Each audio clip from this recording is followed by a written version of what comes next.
परमा और मैं मुंबई के छत्रपति इंटरनेशनल एयरपोर्ट से उड़ान भर चुके थे। हमारी मंजिल थाईलैंड का शहर बैंकॉक थी। जहाज के उड़ने तक मेरे दिल में पहचान लिए जाने का अंदेशा मौजूद रहा। यकीन ही नहीं आ रहा था कि इस जहन्नुम से बखैरियत निकल रहा हूँ। बैंकॉक इंटरनेशनल एयरपोर्ट से सही सलामत बाहर आते हुए मेरे कदम खुशी से जमीन पर नहीं पड़ रहे थे। आगे की मनाजिल आसान थी, उसके बावजूद मैंने एहतियात का दामन हाथ से नहीं छोड़ा था। जी चाहता था एक लम्हा जाया किए बगैर पलवशा के पास पहुंच जाऊं। रात को उससे बात करने को दिल मचला, मगर फिर सोचा एकदम उसे हैरान करने में ज्यादा मजा आता। पाकिस्तान वापसी की मजीद तफसीलात काबिल जिक्र वाक़े से खाली हैं, इसलिए सरफे नजर कर रहा हूँ। अलबत्ता परमा विश्वास सिंह की हवेली में पहुंचने के बाद से उखड़ी उखड़ी लग रही थी। महसूस करने के बावजूद मैंने उससे इस्तफसार करना मुनासिब न समझा। वो सियाने कहते हैं ना कि जिस गाँव न जाना हो उसका पता दरियाफ्त करना बेवकूफी होती है। तीसरे दिन कराची एयरपोर्ट पर उतरते हुए दिल खुशी से भर गया था। सच कहते हैं वतन की हवाओं का नेमुल बदल जन्नतुल फिरदौस के अलावा कोई नहीं हो सकता। पाकिस्तान क्या है उसकी कदर तब आती है जब हम पाकिस्तान से बाहर होते हैं। दिल की वो हालत थी कि गोया रहें गुमनाम तो बस तुझसे ही मंसूब रहें, जाने जाएं तो तेरे नाम से जाने जाएं। एयरपोर्ट से बाहर निकलकर सबसे पहले मैंने मार्केट जाकर अपने और परमा के लिए नए कपड़े खरीदे और एक होटल में कमरा लेकर मेकअप को खैरबाद कहा और असल हुलिया अपना लिया। अब पहचाने जाने का खौफ और डर हमारे दिलों से रुखसत हो गया था। नए कपड़े पहनकर पुरतकल्लुफ खाना खाया और होटल से निकल आए। बस अड्डे पहुंचे तो रावलपिंडी जाने वाली बस जाने को तैयार थी। टिकट लेकर अंदर घुस गए। परमा कराची, रावलपिंडी, इस्लामाबाद, लाहौर, फैसलाबाद, पेशावर, कोयटा वगैरह के बारे में सरसरी जानती थी। मैंने भी रास्ते में उसे पाकिस्तान के महल वकूअ के बारे में अच्छी खासी मालूमात दी। उसने मेरे इलाके के बारे में पूछा और मैंने उसे तलागंग के बारे में भी तफसील से बता दिया। बस चलने के थोड़ी देर बाद ही ड्राइवर ने LED पर इंडियन फिल्में चला दी, लेकिन मुझे फिल्म देखने की बजाय तसव्वुर की आंखों से पलवशा का मुमकिना रद्द-ए-अमल देखने में ज्यादा दिलचस्पी थी। अलबत्ता परमा के बोलने पर उसकी तरफ मुतवज्जे होना पड़ा। अगर हम पहले आपके घर जाना चाहें? मैंने हैरान होते हुए पूछा। मुज़ायका तो कोई नहीं, अलबत्ता वजह मेरी समझ से बाहर है। उसने धमाका किया, बोली हम पलवशा को देखना चाहते हैं। मैंने कहा अपने घर जाकर हमारी दावत करना, दोनों बीवियों के हमरा पहुंच जाऊंगा, बल्कि आपने मुझे कोई खुसूसी इनाम देने का भी वादा किया था। वो बोली तब हमें मालूम न था कि आप शादीशुदा हैं। धीरे से कहते हुए वो खिड़की से बाहर दौड़ते मनाजिर को घूरने लगी। मैं मुताज्जिब हुआ, कहा क्यों, शादीशुदा बंदा इनाम का हकदार नहीं होता। शीशे से नजरें हटाकर उसने मुझे घूरा। बोली सच में पलवशा नाम की कोई ऐसी लड़की है जिसे आप बहुत मोहब्बत करते हैं? मैंने उलझन आमेज लहजे में कहा हाँ, पलवशा का वजूद ऐसा ही यकीनी है जैसे मैं आपके सामने बैठा हूँ। अलबत्ता आपके इस्तफसार ने मुझे शिशदर कर दिया है और मेरी समझ में नहीं आ रहा कि मुझे ऐसा झूठ बोलने की जरूरत क्यों पेश आएगी। वो बोली हमें सिर्फ ये जानना है कि अगर हमारे दरमियान तबकाती फर्क मौजूद न होता तब भी पलवशा नाम की किसी लड़की का जिक्र करने की जरूरत पड़ती। मैं मुतबस्सम हुआ और कहा हम पहले मेरे घर जाएंगे और अंसारी साहब को भी वहीं बुलवाएंगे ताकि आगे आपको खुद ही ले जाएं। लम्हा भर मुझे घूरने के बाद उसने गहरा सांस लिया और सीट की पुश्त से सर टेक दिया। हम अगले दिन दोपहर ढले तलागंग उतरे। घर तक मैंने टैक्सी करवा ली थी। घर के दरवाजे पर उतरकर मैंने सरशारी भरा गहरा सांस खींचा। सफरी बैग को कंधे पर दुरुस्त करके दरवाजे को धकेलता हुआ अंदर दाखिल हुआ। तमाम सहन ही में बैठे थे। अब्दुल्ला अम्मी जान की गोद में था। रोमा बगैर छत के बावर्ची खाने में घुसी हांडी बना रही थी, जबकि अदील और पलवशे उनसे जरा हट कर बैठे हुए थे। वो अदील को पढ़ा रही थी। दरवाजे की खड़खड़ाहट सुनते ही तमाम उस तरफ मुतवज्जे हुए। यूं बगैर दस्तक कोई अपना ही घर में दाखिल होने की जुर्रत कर सकता है। मुझ पर नजर पड़ते ही पहला नारा अदील ने बुलंद किया, लाला जान आ गए। वो चारपाई से उतर कर भाग पड़ा। मेरी बेताब नजरें तमाम से लाताल्लुक पलवशे की तरफ मुतवज्जे थीं। वो सुरत से अपने कमरे की तरफ भाग गई। बाकियों ने उस पर ध्यान दिए बगैर मुझे घेर लिया। फुफो जान और अम्मी जान से प्यार लेकर मैं अब्बू जान की शफकत भरी बाहों में समा गया। रोमा होंठों पर खूबसूरत मुस्कुराहट बखेरे खड़ी थी। उसने मुसाफा करने पर इक्तिफा किया। जज्बाती मिलाप के बाद उन्होंने परमा को घेर लिया था। मैं परमा के बारे में सरसरी तफसील बताने लगा। अलबत्ता मेरे दिलो दिमाग पलवशा के रवैये को सुलझा रहे थे और निगाहें बार बार ख्वाबगाह के दरवाजे की जानिब उठ रही थीं। उसका यूं भाग जाना न जाने नाराजी पर मबनी था या कोई और वजह थी? मुझे तो उम्मीद थी कि उसकी खफगी अब तक खत्म हो चुकी होगी। अम्मी जान, फुफ्फो जान और अब्बू जान परमा का हाल अहवाल पूछने लगे। तभी अम्मी जान की गोद से उठाकर रोमा ने अब्दुल्ला मुझे पकड़ा दिया और मेरे कान के साथ मुंह लगाकर शोख लहजे में बोली, आपकी वापसी के लिए नवाफिल की मन्नत मानी थी मोहतरमा ने, वही पढ़ने भागी है। बाकियों को परमा के साथ मसरूफ देखकर मैंने अब्दुल्ला के गाल चूमते हुए रोमा से पूछा, मुझे याद करती थी? वो बोली, सिर्फ 1 महीना अकड़ दिखाई थी मोहतरमा ने। उसके बाद पछतावे की इब्तिदा हुई, फिर भां भां शुरू हो गई, फिर मनाजातों का आगाज हुआ और फिर मन्नतों का नंबर आया, फिर नवाफिल का जोर हुआ और आजकल सदके खैरात की बारी है। और अल्लाह पाक का शुक्र है कि अब झूठा अजनबी तशरीफ ले आया है। आखिरी अल्फाज उसने नाज भरे अंदाज में कहे थे। बेसब्र दिल के सामने हथियार डालते हुए मैंने रोमा से मशवरा मांगा, उससे मिल लूं? वो हंसी, बोली, मैं तो मशवरा दूंगी कि अब रूठने की बारी आपकी है। मैं चारपाई छोड़कर थोड़ा एक जानिब हुआ और दबे लहजे में बोला, फिर जाओ उसे बता दो कि मैं तीसरी भी ले आया हूँ। रोमा ने कहकहा लगाया, बोली, झूठे अजनबी, क्यों बेचारी मेहमान का ड्रामा बनवाते हो? मैंने भी बेसाख्ता कहकहा बुलंद किया। उसी वक्त परमा ने गहरी नजरों से हमारी तरफ देखा और फिर फुफ्फो की तरफ मुतवज्जे हो गई। मैंने दिल के वावेले पर हथियार फेंकते हुए कहा, यार सच कहूँ तो गलती मेरी है, इसलिए मेरा ही जाना बनता है। अब्दुल्ला को लेते हुए उसने खुश दिली से सर हिलाया, बोली, ठीक है जाएं। वो सिर्फ चेहरे ही की नहीं, दिल की भी बहुत खूबसूरत थी। कश्मीर जन्नत नजीर की बासी वसी ज़र्फ की मालिक थी। मैं धड़कते दिल के साथ पलवशे की ख्वाबगाह की तरफ बढ़ गया। दरवाजे के पट बंद थे। दिमाग में अंदेशा खटका कि शायद दरवाजा अंदर से कुंडी हो, मगर हल्का सा धक्का देने पर पट खुल गया। मैंने फौरन अंदर घुसकर दरवाजा बंद कर दिया।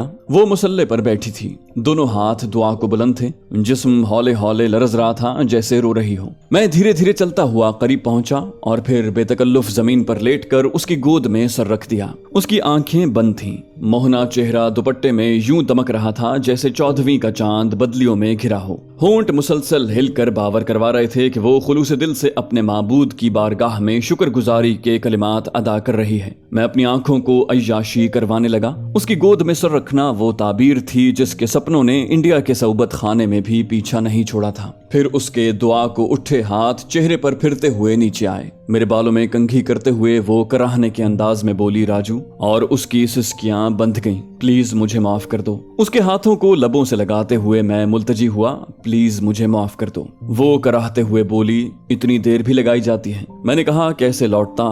तुमने धुतकार जो दिया था।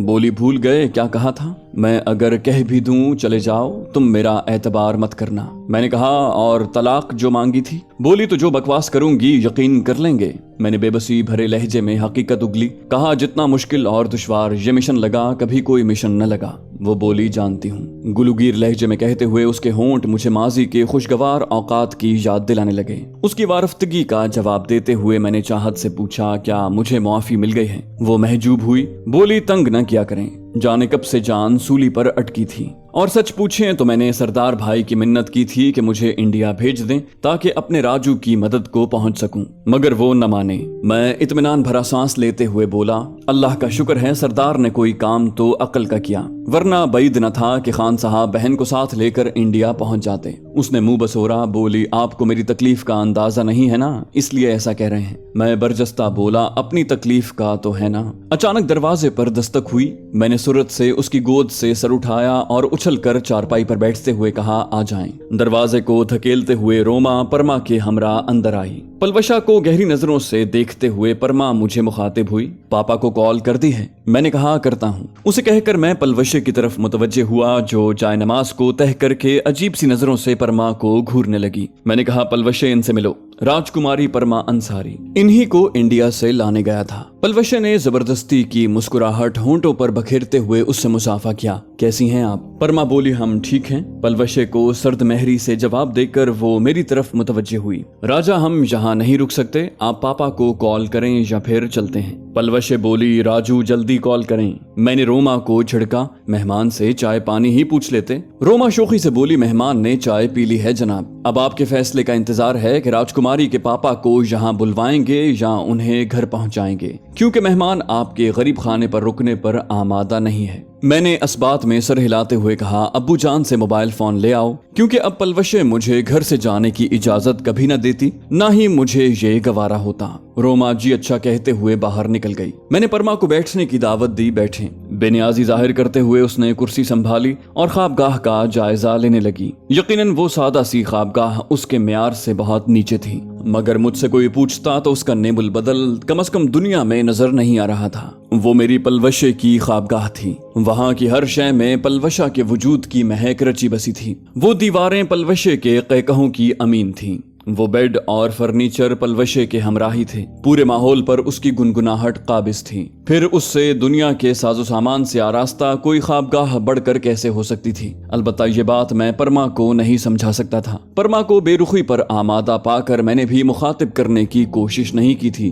मेरी नजरें तपाई पर रखी अपनी फ्रेम की हुई तस्वीर पर पड़ी, जो पहले वहां नहीं होती थी। रोमा मोबाइल फोन लेकर लौटी। मैंने यादाश्त खंगाल कर अंसारी साहब का नंबर बरामद किया और मोबाइल फोन का बटन दबाकर मोबाइल फोन कान से लगा लिया। यकीनन अंसारी साहब के लिए वो अनजान नंबर था, तभी कॉल वसूल नहीं कर रहे थे। मैंने भी हिम्मत न हारी। तीसरी कॉल उन्होंने वसूल की। अस्सलाम वालेकुम सर। वो बोले वालेकुम अस्सलाम जी। यकीनन उन्होंने मुझे नहीं पहचाना था। मैंने तारुफ करवाया, राजा ज़ीशान हैदर बात कर रहा हूँ। वो हैरान रह गए, क्या तुम सच में? मैं कत कलामी करते हुए बोला, जी सर, मैं सच में वही राजा हूँ जो अंसारी साहब की परी को लेने गया था और अब राजकुमारी गरीब खाने पर मौजूद है और उसका हुक्म है कि यहाँ से आगे वो अपने पापा के हमरा जाएगी। तभी आपको दावत देने की हिम्मत जता रहा हूँ कि शाम का खाना गरीब खाने पर तनावुल फरमाएं। वो पुरजोश लहजे में बोले, मैं अभी अभी आ रहा हूँ, बस कमरे से निकल आया हूँ। अपना पता बताओ और मेरे ड्राइवर का खाना भी तैयार करवा लेना,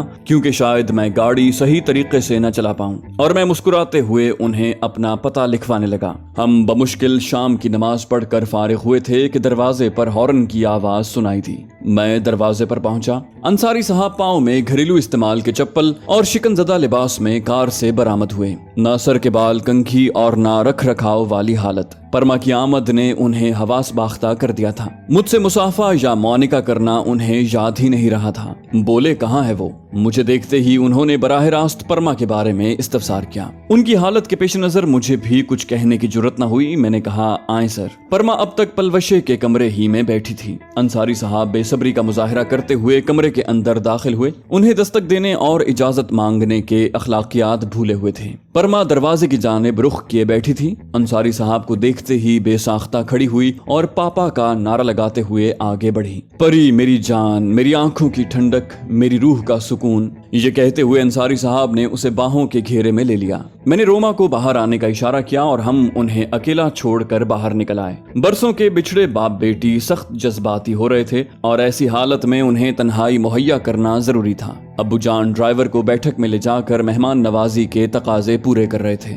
मैंने रोमा को खाना वगैरह लगाने को कहा और खुद कमरे के बाहर ही ठहर गया। अंसारी साहब आध घंटे के बाद बाहर निकले। परमा उनके हमरा थी। इस मर्तबा वो झपट कर मुझे मिले। बोले, शुक्रिया तो खैर नहीं कहूंगा और बिल्कुल नहीं कहूंगा। मुझे बाहों के घेरे में भेंचते हुए वो वारफ्तगी से बोले। मैं मुस्कुराया, कहा, सर जरूरत भी नहीं है शुक्रिया की, बस परिवश खफा है, इससे माफी दिलवा देना काफी रहेगा। वो खिलखिलाकर हंसे। अरे वाह, मैं सोच रहा था कि अपनी गुड़िया का नाम क्या रखूंगा। परिवश तो बिल्कुल जचता है मेरी परी के साथ। परमा जल्दी से बोली, पापा हमें इसका रखा हुआ नाम नहीं कबूल। अंसारी साहब ने पूछा, पापा की जान, इस जवान ने क्या बदतमीजी की ताकि अभी अभी सजा सुनाएं? परमा ने मुंह बसोरा बोली, खुद इसी से पूछ लें। वो बोले, तो ठीक है मिस्टर ज़ीशान हैदर, तुम 2 महीनों के लिए नौकरी से मुअत्तल किए जाते हो। ये अरसा तुम घर में नजरबंद रहोगे। बाकायदा अहकाम तुम्हें यूनिट कमांडिंग ऑफिसर सुना देगा। एड़ियां मिलाकर मैंने मौतबाना लहजे में कहा, ठीक है सर।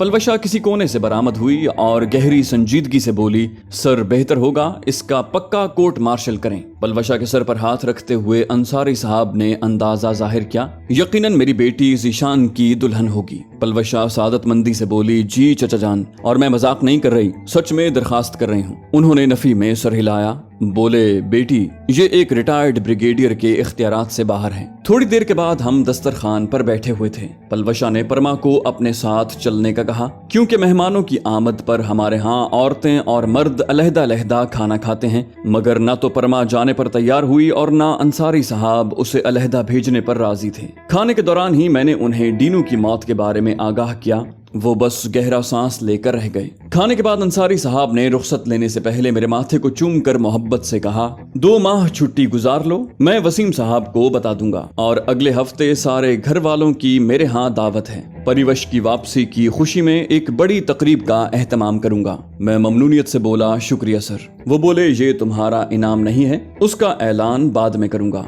परमा मानी खेज लहजे में बोली, छोड़ें पापा, ये बड़े इनाम का हकदार नहीं है। अंसारी साहब खिलखिलाकर हंस पड़े। उन्हें रुखसत करके हम घर में आ गए। अगले दिन बड़ी मुश्किल से पलवशा से इजाजत लेकर यूनिट पहुंच गया। तकमील मिशन और डीनू की शहादत के बारे में तफसीली रिपोर्ट जमा करवाई। कमांडिंग ऑफिसर से मुलाकात की और बाकी बिछड़े दोस्तों से गपशप हुई। बिलाशुबा यूनिट भी घर की तरह ही होती है और एक फौजी का तो ज्यादा अरसा घर की बजाय यूनिट में गुजरता है। तसव्वुर साहब शफकत से मिले। अब वो लेफ्टिनेंट का एजाजी रैंक लगाए हुए थे। उन्होंने कुरेद कुरेद कर मिशन की तफसीलात पूछी। दिन कैसे गुजरा मालूम ही न हुआ। बड़ी मुश्किल से बाद नमाज़े इशा जान छूटी और मैंने कार घर की तरफ भगा दी। हस्बे तवक्को पलवशे की आंखें माथे पर लगी हुई थीं। बकिया शब उसे मनाते ही गुजरी। घर वापसी पर मिशन के सख्त और मुश्किल दिन एक तल्ख सपने के अलावा कुछ नजर नहीं आते थे। कहाँ जिंदगी और मौत की कश्मकश में मुब्तला शब रोज और कहाँ रोमा और पलवशा की दिल बहार मैयत।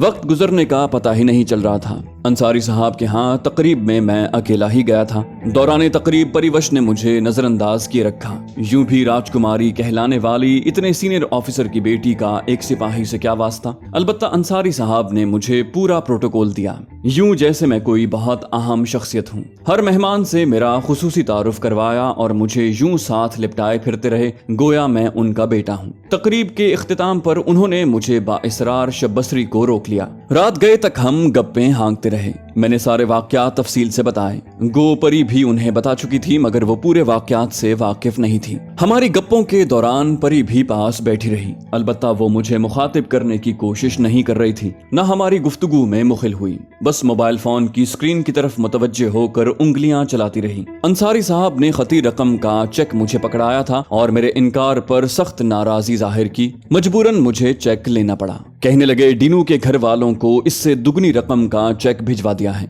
मैं दिल महसूस कर रह गया। वो रकम डीनू की जान की कीमत नहीं हो सकती थी, मगर अंसारी साहब के बस में तो डीनू के घर वालों की दिलजुई और माली इमदाद ही थी जिससे उन्होंने लागर्जी नहीं बरती थी। हमने चंद लम्हे डीनू के बारे में गुफ्तगू की। इस दौरान उनकी बीवी शहनाज बेगम कॉफी बनवा कर ले आई। ये वही ड्राइंग रूम था जहां चंद माह पहले अंसारी अपनी बेटी को याद करके आंसू बहा रहे थे और आज अल्लाह पाक के फजलो करम से जान से प्यारी बेटी उनके पहलू में मौजूद थी, जिसके लिए सबब अल्लाह पाक ने मुझे बनाया था। तभी वो इतनी मोहब्बत और शफकत से पेश आ रहे थे।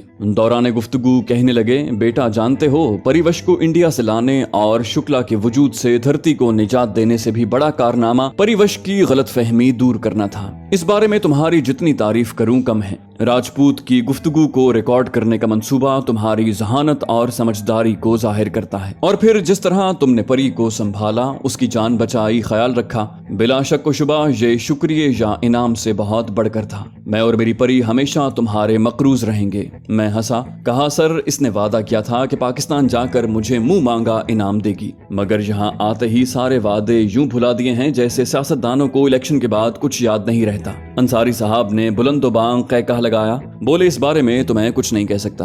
वो बरहमी से बोली, पापा इसने वहाँ हमसे कई बार बदतमीजी की, हमारा मजाक उड़ाया, पैदल चलाया, सर्दी और बारिश में सख्त जमीन पर लेटाया। हम रात भर बुखार में तड़पते रहे और इसके कान पर जूं भी न रेंगी। पूरी रात पहाड़ों में घसीटा, कई मर्तबा डांटा, तौहीन की, डराया, झिड़का, ताने दिए। आप ही बताएं ऐसा शख्स इनाम का हकदार हो सकता है? तब कहता था पाकिस्तान जाकर माफी मांग लूंगा, यहाँ जिक्र ही नहीं किया। अंसारी साहब हंसी दबाते हुए बज़ाहिर संजीदगी से मेरी जानिब मुतवज्जे हुए। कोई जवाब है जवान? मैंने कहा, सर ये सारे वाकयात हालात की वजह से पेश आए हैं। मैं अगर खुद सवार होता और इसे पैदल चलाता तब तो बात थी, मैं भी तो इसके हमराह पैदल ही भागता रहा हूँ। बाकी अब्दुल खालिक ने हमें चंद दिन पनाह दी, उसकी बेटी को तो अपना हीरे का लॉकेट तोहफे में दे दिया। मगर मुझसे इतना खर्चा करवाने के बावजूद झूठे मुंह भी ना पूछा। और रही मुआफी की बात, तो पहले ही दिन आपसे दरखास्त की थी कि मुझे परिवश से मुआफी दिलवा दें। अंसारी साहब ने मेरी सिफारिश की, बोले वैसे मजबूरियां और हालात भी देखे जाते हैं, इसलिए माफ कर दो।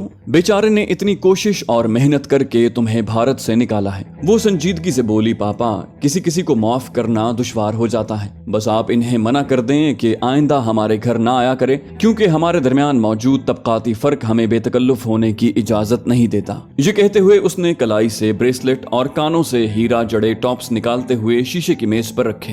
बोली, ये भी इन्हें दे दीजिएगा ताकि अपनी दोनों बीवियों को कीमती तोहफा दे सकें। ये कहते ही वो अपने कमरे की तरफ बढ़ गई। बात मजाक की हद उबूर कर चुकी थी। मुझे सुबकी महसूस हुई, लेकिन इजहार जुर्रत न कर सका। अंसारी साहब के लबों पर खिसियाना तबस्सुम उभरा। बोले, इसे क्या हुआ है? मैं तौहीन का कड़वा घूंट हलक से उतारते हुए बोला, उसी को पता होगा। वो खिफ़त से बोले, बेवकूफ बच्ची समझकर माफ कर देना बेटा। मैं मुल्तजी हुआ, सर अगर इजाजत दें तो मैं घर चला जाऊं। पलवश ने कहा था कि लाजिमन वापस लौटूं, ये न हो नाराज हो जाए। अब आपने यूं भी आराम करना है। वो फीकी मुस्कुराहट से बोले, जैसा मुनासिब समझो। मैंने जबरदस्ती की मुस्कुराहट चेहरे पर बखेरते हुए उनसे अलविदाई मौनिका किया और पेशावराना सैल्यूट करके निकल आया। परमा के ब्रेसलेट वगैरह को न मैंने हाथ लगाया था, न अंसारी साहब ने इस बारे में कुछ कहा था। घड़ी की सुइयां 3 बजे का हिंसा उबूर कर चुकी थी। परमा के उलझे हुए रवैये को सोचते हुए मैं चकलाला कैंट से निकल आया। 2-3 दिनों के बाद मैंने डीनू के घर जाने का प्रोग्राम बनाया। उसका ताल्लुक हैदराबाद से था। पलवशा, रोमा, अदील और अब्दुल्लाह भी मेरे साथ ही गए थे। डीनू का घर शहर के मज़ाफात में था। वो गैर शादीशुदा था। उसके बाप और अम्मी से मिलकर मैंने ताज़ियत की, साथ ही अंसारी साहब से मिला रकम का चेक भी उनके हवाले कर दिया। डीनू उनका बड़ा बेटा था। उससे छोटी एक बहन और भाई और भी थे। थोड़ी देर उनके साथ गुजार कर हम निकल आए। वहां से कराची पहुंचे। 2-3 दिन वहां गुजारे और वापस लौट आए। उसके बाद 2 माह कैसे गुजरे कुछ समझ न लगी। बस एक दिन कैलेंडर पर निगाह डाली तो ऐलान कर रहा था कि वो घर में मेरा आखिरी दिन है। अगले दिन मैं यूनिट जाने को तैयार था। मुनीर न्याजी कहते हैं, सुबह सादिक की हवा में दर्द था कितना मुनीर। रेल की सीटी बजी तो दिल लहू से भर गया। और यकीनन घर से निकलते वक्त हर फौजी के घर वालों के यही एहसासात होते हैं। नामालूम जाने वालों ने अपने कदमों पर लौटना था या किसी के कंधों पर, सही सालिम लौटना था या बेसाखियों पर। और अगर अल्लाह पाक के फजलो करम से उसे कुछ भी ना होता, तब भी उसकी जुदाई और उससे दूरी में वक्त काटने का रूह फरसा ख्याल ही सुकून और आराम का कातिल बना रहता। शाकिर शुजाबादी कहते हैं, तेरा शाकिर अजा कोई नखेड़ा नहीं, जिंदे नखेड़े हन औंदा हाल ता पुछ। और पाक आर्मी के काम में कीड़े निकालने वालों को मेरा ये पैगाम है, ज्यों उम्र नभी है शाकिर दी, हिक मिनट निभा पता लग वैसी। तलगंग बस अड्डे तक पलवशा, रोमा, अदील और अब्दुल्लाह मुझे छोड़ने आए। पलवशा रावलपिंडी तक चलने पर बजिद थी, लेकिन मैंने इनकार कर दिया। बस चलने तक वो खड़ी रही। बस अड्डे से निकली और मैं सीट से सर टेक कर आगे का सोचने लगा। दौरान सर्विस एक स्नाइपर को आराम और सुकून के लम्हात कम ही नसीब होते हैं। एक मिशन की तकमील का मकसद हरगिज ये नहीं कि आगे रावी चैन सुकून लिखेगा। हमारी कहानी का इख्तिताम रिवायती कहानियों की तरह वो हंसी खुशी रहने लगे कि खुशकुन फिक्रे पर नहीं हो सकता। जब तक जान बाकी है, जब तक कुछ करने की सकत जिस्म में मौजूद है, जब तक मादरे वतन को मेरी जरूरत है, जब तक दुश्मनों की कार्रवाइयां जारी हैं, जब तक गद्दार साजिशों में लगे हैं, पाकिस्तान के बेटे भी हाथ पर हाथ धरे नहीं बैठ सकते। और दुश्मन के लिए हर सिपाही, ओहदेदार और ऑफिसर बज़बान शायर ये ऐलान करता नजर आता है, मेरा दुश्मन मुझे कमजोर समझने वाला, देखे मुझको कभी तारीख के आईने में। मैंने हर दौर में तोड़ा है रऊनत का तिलिस्म, मैंने हर अहद में एक बाब नया लिखा है। मेरा दुश्मन ये हकीकत न फरामोश करे, बैत जुल्म सितम मेरी रिवायत ही नहीं, मुझको मैदान से पसपाई की आदत ही नहीं। अरसाए बदर में किरदार नबी होता हूँ, दश्त करबल हो तो मैं इब्ने अली होता हूँ। आखिर में फ़कत इतना कहना चाहूँगा कि आने वाले वक्त से हर शख्स अनजान और बेखबर होता है। मुस्तकबिल को जानने वाली ज़ात सिर्फ अल्लाह पाक की है। यूनिट में कौन सा मिशन मेरा मुंतज़िर था, कौन सी जिम्मेदारियां मेरी राह तक रही थीं और आगे क्या करना था, इस बारे में मैं कुछ नहीं जानता था। जिंदगी किसी और मार्के की इजाज़त देती या मोहलत पूरी हो चुकी है, इससे मेरा रब ही वाकिफ है। फिर आपसे गुफ्तगू हो पाएगी या नहीं, इससे भी नावाकिफ हूँ। مجھ سے کئی گنا بہتر اور تگڑے گمنام ہیرو وطن کی خاک پر قربان ہو چکے ہیں۔ میں خود کو ان کی کف پا کے برابر بھی نہیں سمجھتا۔ کسی بھی دور میں وطن خدا داد کی حفاظت پر جان قربان کرنے والوں کی تعداد میں کمی نہیں ہوئی ہے، اور مجھے فخر ہے کہ اللہ پاک نے مجھ جیسے کمزور، ناکارہ اور بے بس کو بھی اس فہرست میں شامل ہونے کا اعزاز بخشا ہے۔ بس موٹر وے پر چڑھ کر راولپنڈی کی جانب رواں دواں ہوئی اور میں کھڑکی کے شیشے سے دوڑتے مناظر کو دیکھتے ہوئے آنے والے حالات کے لیے خود کو تیار کرنے لگا۔